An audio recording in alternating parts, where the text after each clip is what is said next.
Hello friends, मैं वर्षा। स्वागत है आपका वर्टेक्स एकेडमी पर। तो फ्रेंड्स, आज का हमारा टॉपिक है क्रिया। चलिए देखते हैं क्रिया क्या होती है। सबसे पहले हम उसकी परिभाषा जान लेते हैं। पढ़ते हैं परिभाषा। जिस शब्द से किसी काम का करना अथवा होना पाया जाता है उसे क्रिया कहते हैं। जैसे खाना, पीना। चलिए मैं लिख देती हूँ। खाना, पीना, सोना, आना, जाना, तो ये सभी हमारी क्रियाएं होती हैं। जैसे जैसे मैं कहती हूँ कि मैं लिख रही हूँ, तो जो लिखना है इसमें वो क्रिया है। जैसे मैं खाना खा रही हूँ, तो जो खाने का मैं काम कर रही हूँ वो क्रिया है। पीना, मैं पानी पी रही हूँ, जो पीने का काम हो रहा है वो भी क्रिया है। तो अब आप समझ गए होंगे कि क्रिया क्या है। चलिए अब आगे बढ़ते हैं। पढ़ते हैं धातु। धातु क्या है, पढ़ लेते हैं इसको। क्रिया के मूल रूप, मूलांश को धातु कहते हैं। मूलांश यानी मूल रूप। धातु से ही क्रियापद का निर्माण होता है। तो जो हमारी क्रिया होती है उसका निर्माण यानी धातु से होता है। इसलिए क्रिया के सभी रूपों में धातु उपस्थित रहती है। तो जो क्रिया होती है, सभी क्रियाओं में क्या होता है, धातु उपस्थित रहती है, क्योंकि वो धातु से बनते हैं, धातु से उनका निर्माण होता है। तो सभी क्रियाओं में धातु उपस्थित रहती है। धातु के भेद जान लेते हैं पहले। धातु के दो भेद होते हैं। कौन कौन से भेद होते हैं? पहला होता है मूल धातु और दूसरा होता है यौगिक धातु। पहले अब हम मूल धातु को जान लेते हैं कि मूल धातु क्या होता है।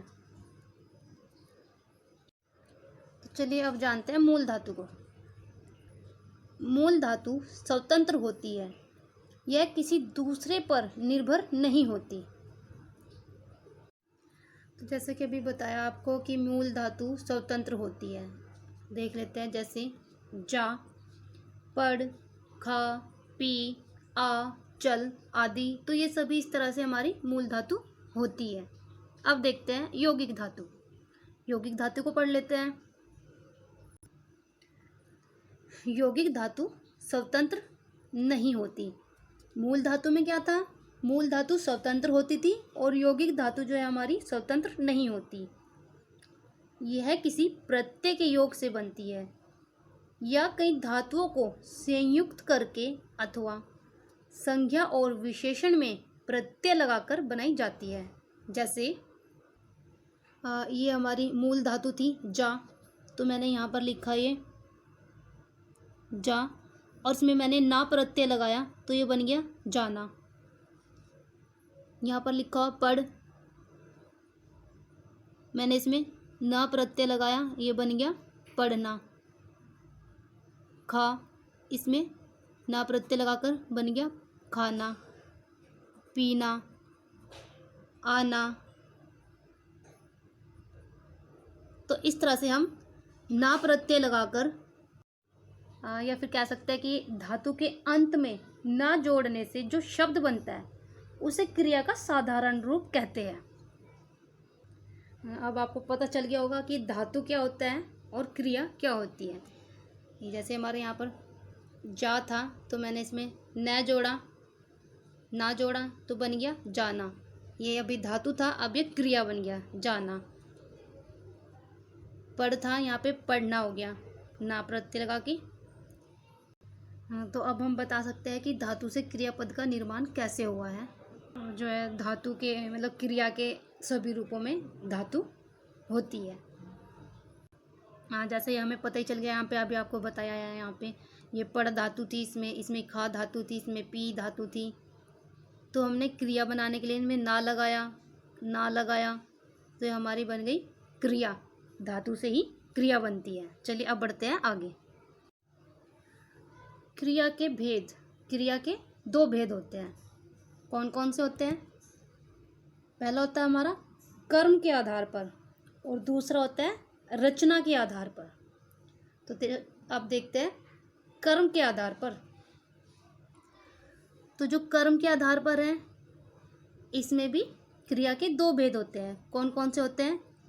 अकर्मक क्रिया और सकर्मक क्रिया। ये जो हमारा सकर्मक क्रिया होता है इसके भी दो भेद होते हैं, द्विकर्मक और संयुक्त क्रिया। पहली होती है द्विकर्मक क्रिया और दूसरी होती है संयुक्त क्रिया। अब देखते हैं अकर्मक क्रिया।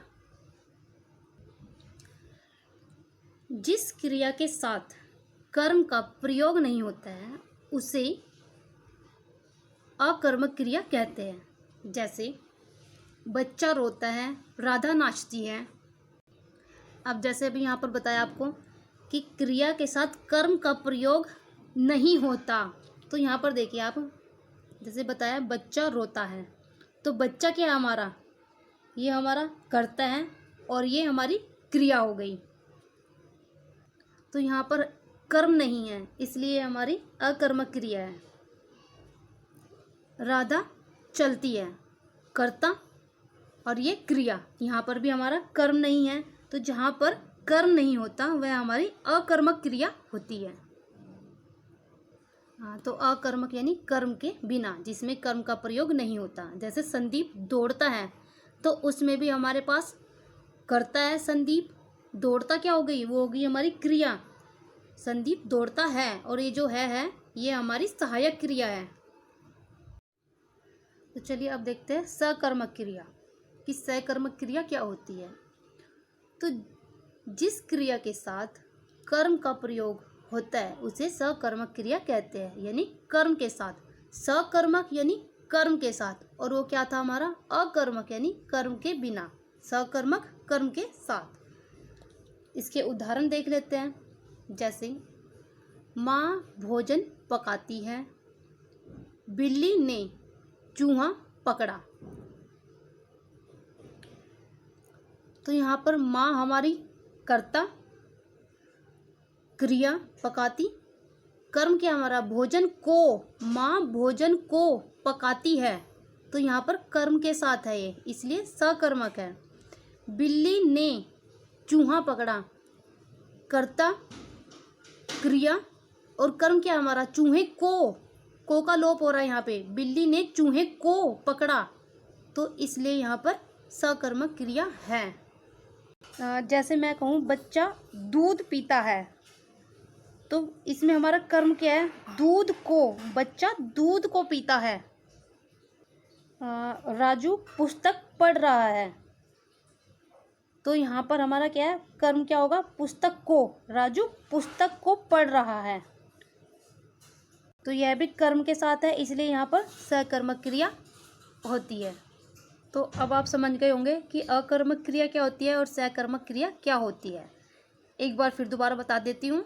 जैसे माँ भोजन पकाती है, माँ भोजन को, तो ये जो भोजन है हमारा कर्म है, भोजन को पकाती है, तो कर्म के साथ जो होगा वह क्या होगा? सकर्मक क्रिया। चलिए अब बढ़ते हैं आगे। फ्रेंड्स, जो अकर्मक क्रिया होती है वो पूरी तरह से अकर्मक क्रिया होती है, और जिसका इसमें दिया हुआ है जैसे अपूर्ण, यानी जो पूरी तरह अभी पूरी नहीं है, अपूर्ण पूरी नहीं है, अकर्मक क्रिया। तो यानी जिस क्रिया के पूर्ण अर्थ यानी अर्थ को पूरा करने के लिए कर्ता के अतिरिक्त, कर्ता के अलावा संज्ञा या विशेषण की आवश्यकता होती है, उसे अपूर्ण अकर्मक क्रिया कहते हैं। देखते कैसे। और फ्रेंड्स, जिस संज्ञा या विशेषण को जोड़ते हैं तो उसे पूर्ति कहते हैं। चलिए देखते हैं इसके उदाहरण। जैसे वह लड़का पागल निकला, तो इस वाक्य के अर्थ को पूरा कौन करता है? अगर मैं इसमें से ये छिपा लूँ तो अब ये क्या बनेगा? वह लड़का निकला, तो क्या निकला? नहीं पता कि वह लड़का क्या निकला, अभी इसका अर्थ अधूरा है। अब हमने इसमें विशेषण जोड़ा, अब वह लड़का पागल निकला। अब आगे देखते हैं। जैसे चांदी सफ़ेद होती है, तो इसमें भी हमने क्या किया? इसमें चांदी सफ़ेद होती है, तो इसमें भी हमने क्या किया, इसमें संज्ञा और विशेषण, जैसे इसमें कहा गया कि संज्ञा या विशेषण को जोड़ा जाता है तो उससे हमारे वाक्य का अर्थ जो है पूरा होता है। तो इस वाक्य की पूर्ति कौन कर रहा है, सफ़ेद। अभी हमने इसको मैंने छिपा लिया, अब हम इसको पढ़ते हैं। चांदी होती है, अब यहाँ पे प्रश्न किया चांदी होती है, तो आंसर उत्तर क्या आएगा हमारा, सफ़ेद होती है, चांदी सफ़ेद होती है। इसके अर्थ को पूरा किसने किया, सफ़ेद ने। तो विशेषण ने इस वाक्य के अर्थ को पूरा किया, सफ़ेद ने पूरा किया। तो पूर्ति किसने की यहाँ पे, सफ़ेद ने। अब जैसे मैं कहूँ सोना होता है, इसका अर्थ अभी पूरा नहीं है, जब हम इसमें कोई भी संज्ञा या विशेषण जोड़ेंगे तभी इसका अर्थ पूरा होगा। तो सोना होता है अभी कोई अर्थ नहीं है, सोना पीला होता है, हमने इसमें एक शब्द जोड़ा, विशेषण शब्द, जिसने इस वाक्य की पूर्ति की। तो पूर्ति किसने की, पीले ने, विशेषण शब्द ने। अब देखते हैं अपूर्ण अकर्मक क्रिया। जिस सकर्मक क्रिया का अर्थ पूरा स्पष्ट करने के लिए वाक्य में कर्म के साथ अन्य संज्ञा या विशेषण का पूर्ति के रूप में प्रयोग होता है उसे अपूर्ण सकर्मक क्रिया कहते हैं। तो इसमें क्या होता है, इसमें अर्थ को पूरा करने के लिए कर्म के साथ संज्ञा या विशेषण को जोड़ा जाता है। तो जो संज्ञा और विशेषण होती है वह उस वाक्य के अर्थ की पूर्ति करती है, जो संज्ञा विशेषण होगी वह उसकी पूर्ति होगी, वाक्य की पूर्ति करते हैं। चलिए देखते हैं। राजा ने गंगाधर को मंत्री बनाया। तो अब इसमें मैंने ये छिपा दिया। तो राजा ने गंगाधर को बनाया, क्या बनाया, अभी अर्थ स्पष्ट नहीं है। मंत्री बनाया, अब अर्थ स्पष्ट है, तो इसकी पूर्ति किसने की, मंत्री ने। तो फ्रेंड्स अब आपको पता चल गया होगा कि अपूर्ण अकर्मक क्रिया क्या होती है और अपूर्ण सकर्मक क्रिया क्या होती है। तो फ्रेंड्स अब बढ़ते हैं आगे। अब देखते हैं द्विकर्मक क्रिया। जिस सकर्मक क्रिया का अर्थ स्पष्ट करने के लिए वाक्य में दो क्रम प्रयुक्त होते हैं उसे द्विकर्मक क्रिया कहते हैं। इसमें क्या होता है, दो कर्म होते हैं। तो क्या होता है इसमें कि दो कर्म से ही वाक्य का अर्थ स्पष्ट होता है। उदाहरण देख लेते हैं। जैसे अध्यापक ने छात्रों को हिंदी पढ़ाई, तो इसमें पहला कर्म क्या है हमारा, छात्रों को, ये हो गया हमारा पहला कर्म, और ये हिंदी, ये हो गया हमारा दूसरा कर्म। अब यदि मैं इस वाक्य में पहले कर्म को छिपा देती हूँ, पहले कर्म को मैंने छिपा दिया। अब पढ़ते हैं इस वाक्य को। अध्यापक ने को हिंदी पढ़ाई। अब देखिए आप, क्या इस वाक्य का अर्थ स्पष्ट है, अब इसी वाक्य का अर्थ स्पष्ट नहीं है। चलिए अब दूसरे कर्म को छिपा कर देखते हैं। अध्यापक ने छात्रों को पढ़ाई, अभी भी इस वाक्य का अर्थ स्पष्ट नहीं है। तो ये दो कर्म ही इस वाक्य के अर्थ को स्पष्ट करते हैं। अध्यापक ने छात्रों को हिंदी पढ़ाई। अब देखते हैं दूसरा उदाहरण। राम ने श्याम को थप्पड़ मारा। अब मैं इसमें पहले कर्म को छिपा देती हूँ। अब पढ़िए इसे। राम ने को थप्पड़ मारा, क्या इसका अर्थ अभी स्पष्ट नहीं है। अब देखिए हम दूसरे कर्म को छिपाते हैं। अब पढ़ते हैं। राम ने श्याम को मारा, इस वाक्य का अर्थ अभी भी स्पष्ट नहीं है। अब पढ़ते हैं। राम ने श्याम को थप्पड़ मारा। तो क्या करते हैं, दोनों कर्म मिलकर ही इस वाक्य के अर्थ को स्पष्ट कर रहे हैं। तो इसीलिए इसमें कहा है कि द्विकर्मक, यानी जिसमें दो कर्म एक साथ हो। तो अब देखते हैं रचना के आधार पर। तो रचना के आधार पर क्रिया के दो भेद होते हैं। कौन कौन से होते हैं, रूढ़ क्रिया और यौगिक क्रिया। रूढ़ क्रिया में देखते हैं, मूल धातु से बने क्रिया को रूढ़ क्रिया कहते हैं। जैसे पढ़ से बन गया हमारा पढ़ना, पढ़ा, पढ़ी, पढ़ेगी, पढ़ेगा आदि रूढ़ क्रियाएं हैं जिसकी रचना मूल धातु से हुई है। तो इसकी रचना किससे हुई? मूल धातु से। किससे? पढ़ से। पढ़ से क्या बना हमारा? पढ़ना, पढ़ा, पढ़ी, पढ़ेगा, पढ़ेगा, ये सब हमारे किससे बनते हैं? मूल धातु से। अब देखते हैं यौगिक क्रिया। यौगिक क्रिया, यौगिक धातु से बने क्रिया को यौगिक क्रिया कहते हैं। किससे कहते हैं? यौगिक धातु से जो क्रियाएं बनती हैं उनको यौगिक क्रिया कहते हैं। और उसमें क्या हो रहा था? उसमें हो रहा था कि जो मूल धातु से जो क्रियाएं बनी उसको उन्होंने क्या कहा? रूढ़ क्रिया। यौगिक क्रिया, यौगिक धातु से बने क्रिया को यौगिक क्रिया कहते हैं। तो यौगिक क्रिया जो होती है हमारी 4 तरह की होती है। कौन कौन सी होती है देखते हैं। पहली होती है हमारी नाम धातु क्रिया, दूसरी होती है संयुक्त क्रिया, और तीसरी है प्रेरणार्थक क्रिया और अनुकरण क्रिया। चलिए देखते हैं नाम धातु क्रिया। नाम धातु को पढ़ लेते हैं। अब नाम धातु क्या है? नाम धातु क्रिया संज्ञा, सर्वनाम या विशेषण शब्दों से बनने वाली क्रियाएं हमारी नाम धातु कहलाती है। जैसे संज्ञा शब्द है बात, बात से बना बतियाना, तो ये बतियाना हमारा नाम धातु है। सर्वनाम, सर्वनाम है हमारा अपना, अपना से बना अपनाना, ये भी हमारी नाम धातु है। अब जैसे विशेषण है हमारी नर्म, नर्म से बना नरमाना, यहाँ पर है लज्जा, लज्जा से बना लजाना, तो ये हमारी नाम धातु बनी है इससे। तो अब चलते हैं प्रेरणार्थक क्रिया पे। प्रेरणार्थक क्रिया जिस क्रिया से यह प्रकट हो कि कर्ता स्वयं ना करके किसी कार्य को किसी दूसरे से करवाता है, किसी अन्य व्यक्ति से करवाता है। यानी किसी भी कार्य को स्वयं ना करके किसी दूसरे व्यक्ति को प्रेरित करता है उस कार्य को करने के लिए। जैसे हमने नौकर से कमरा साफ करवाया, तो यहाँ पर क्या हो रहा है? यहाँ पे स्वयं नहीं किया हुआ है, दूसरे से करवाया है काम। जैसे अध्यापक ने छात्रों से पुस्तक पढ़वाई। अब देखते हैं संयुक्त क्रिया।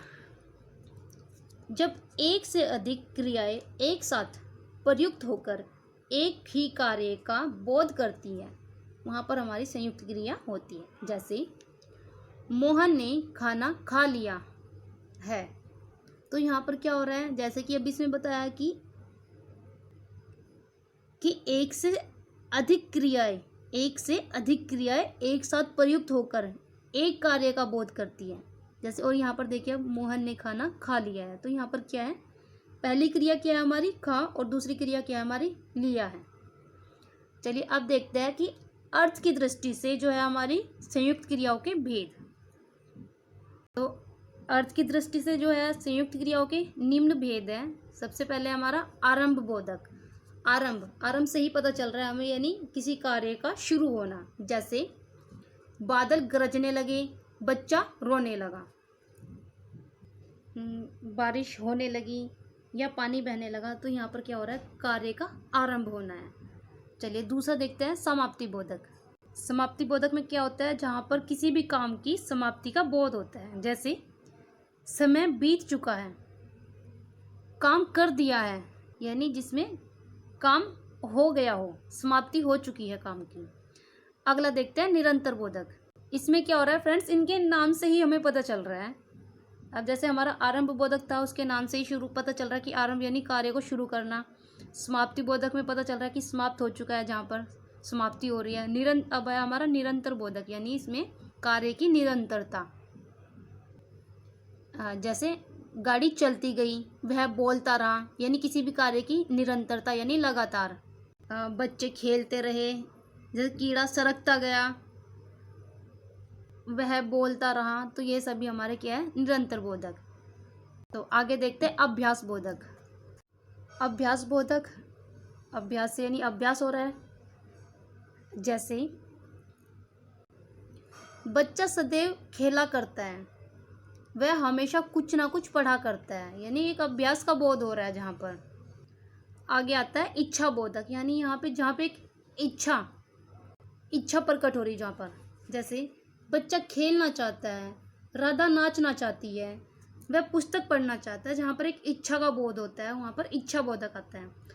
अगला आता है हमारा अनुमति बोधक, जैसे मुझे जाने दीजिए, ललित को खाना खाने दो, जहाँ पर एक अनुमति का बोध हो। अगला है हमारा आवश्यकता बोधक, जैसे जहाँ पर हमारे आवश्यकता का बोध हो रहा हो, जैसे दोनों को काम करना पड़ेगा, एक आवश्यकता है दोनों को काम करने की, यहाँ पर आवश्यकता बताई जा रही है कि दोनों को काम करना पड़ेगा। अब मुझे घर जाना होगा, यहाँ पर क्या हो रही है, यहाँ पर भी आवश्यकता हो रही है। अगला है हमारा अतिशयता बोधक, यानी जिसमें अतिशयता यानी जिसमें 2 बार कोई क्रिया रिपीट होती है, जैसे सुनते सुनते ऊब गया, चलते चलते थक गया, लिखते लिखते परेशान हो गया। आगे आता है संदेह बोधक। संदेह बोधक में जैसे जिसमें एक संदेह का बोध हो रहा हो, जैसे हम तैयारी कर पाएंगे या हम कैसे कह पाएंगे, तो एक संदेह बोधक है जिसमें संदेह का बोध हो रहा है। अब करते हैं अनुकरण क्रिया। किसी ध्वनि के अनुकरण पर जो क्रिया बनती है उसे अनुकरण क्रिया कहते हैं। यानी कोई ध्वनि होती है और उस ध्वनि का जो अनुकरण किया जाता है, तो उसका अनुकरण करके जो क्रिया बनती है उसे अनुकरण क्रिया कहते हैं। जैसे चूड़ियों की आवाज़ कैसी होती है, खन खन, तो उस खन खन से क्या बना, खनखनाहट या खनखनाना। अब जैसे हवा की आवाज़ कैसी होती है, सन सन, तो सन सन से क्या बना, सनसनाना। तो अब देख लेते हैं फ्रेंड्स प्रयोग के आधार पर क्रिया के भेद। तो प्रयोग के आधार पर क्रिया के भेद 5 होते हैं। पहला होता है सामान्य क्रिया, संयुक्त क्रिया, नाम धातु क्रिया, प्रेरणार्थक क्रिया, पूर्वकालिक क्रिया। इनमें से 3 मैं आपको करा चुकी हूँ। संयुक्त क्रिया करा दिया, अभी नाम धातु क्रिया कराया है, प्रेरणार्थक क्रिया कराया है। ये तीनों हमारे यौगिक क्रिया में थे। तो ये तीनों तो यौगिक क्रिया के अंतर्गत आते हैं। अब देख लेते हैं आगे सामान्य क्रिया और पूर्वकालिक क्रिया। तो चलिए देखते हैं इनको।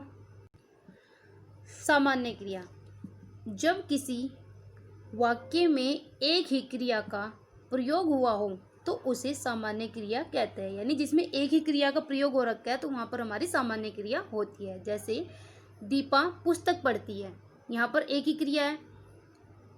जैसे मैं कहूँ सूरज निकला, तो यहाँ पर भी एक ही क्रिया है। अब देखते हैं पूर्वकालिक क्रिया। पूर्वकालिक क्रिया क्या होता है, चलिए अब जानते हैं इसको कि पूर्वकालिक क्रिया क्या होती है।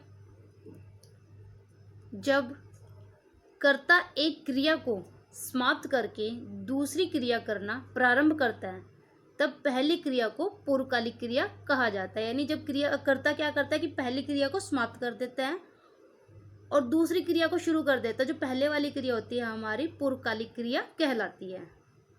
जैसे यहाँ पर राम भोजन करके सो गया, तो भोजन करके ये हमारी क्रिया पूर्वकालिक क्रिया कहलाती है। अब देखते हैं सहायक क्रिया। सहायक क्रिया मुख्य क्रिया के साथ प्रयुक्त होकर अर्थ को स्पष्ट एवं पूर्ण करने में सहायता करती है। तो सहायक क्रिया आप तो समझ गए होंगे आप, यानी मुख्य क्रिया के साथ प्रयोग होकर क्या करती है, अर्थ को स्पष्ट करती है। जैसे मैं घर जाता हूँ, तो यहाँ पर जाना हमारी हुई मुख्य क्रिया और ये हूँ ये हमारी है सहायक क्रिया है। जैसे मैं कहूँ वे हंस रहे थे, तो ये जो लास्ट में थे है ये हमारी सहायक क्रिया है। अरे हमने इंग्लिश में भी तो पढ़ते थे, जैसे इज एम आर वोज वर, ये सभी तो हमारी हेल्पिंग वर्ब यानी सहायक क्रिया, वही है ये सहायक क्रिया। तो अब तो फ्रेंड्स अब आपको समझ में आ गया होगा कि सहायक क्रिया क्या होती है। इसके बाद मैं आपको काल और वाच्य कराऊंगी। वीडियो को लास्ट तक देखने के लिए friends thank you. Okay friends, thank you.